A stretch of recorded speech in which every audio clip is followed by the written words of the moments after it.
But, you know, we had a great example of this here, and this brings us back to New South Wales and Queensland. And in Queensland, you know, the mayor of Brisbane said, well, we're not going to go down this road of putting up more flagpoles on the Story Bridge over the river to put the Indigenous flag and the Aboriginal flag and the Torres Strait Islander flag up there.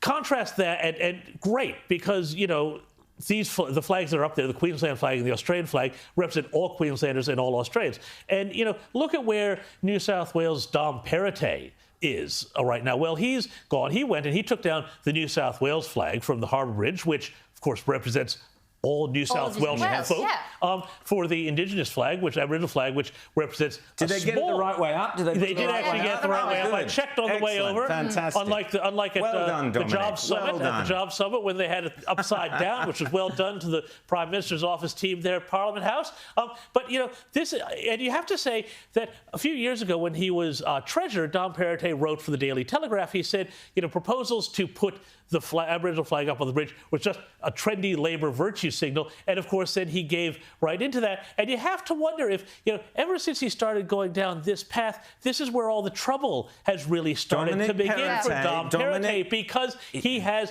you know, he's languishing in the polls. Chris Minns, the opposition leader, is absolutely eating his lunch.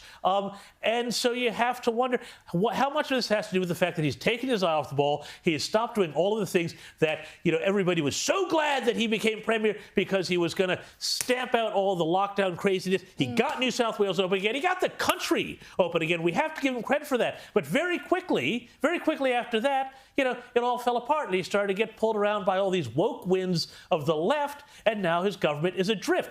There has to be some connection. Well, there is a connection, and simply he needs to stick to his convictions. Dominic, you've still got time. You've got time to the election. You can save this, but you have to show that you have some Conservative convictions. Daisy, tell us about the Mayor of Brisbane, who are Conservative. It's so simple to be a Conservative. It's so simple, Dominic. Just stick to what you know to be common sense. It ain't that hard. Daisy, tell us about the guy who said no to the two flags. Well, yes, Adrian Schrinner. He, honest to God, he's like a de facto premier up in Queensland. I mean, Brisbane City Council, I think, is one of, if not the biggest council in Australia. So he's effectively sort of overseeing 2 million people. And he's so fantastic. And as you say, it's common sense. It was such a simple decision to say to this Labor councillor who said, oh, you know, let's put up the Aboriginal and Torres Strait Islander flag. And it was funny because she said Adrian Schrinner needs to show leadership on this issue. Well, I tell you what, he damn well did show leadership. It just wasn't the kind of leadership she wanted. He said, no, thank you. We're not doing it.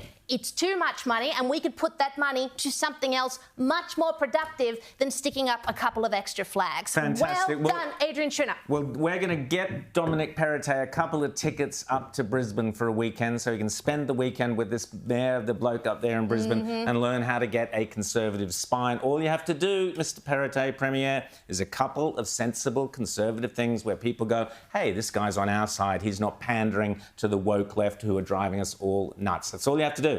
It ain't so hard.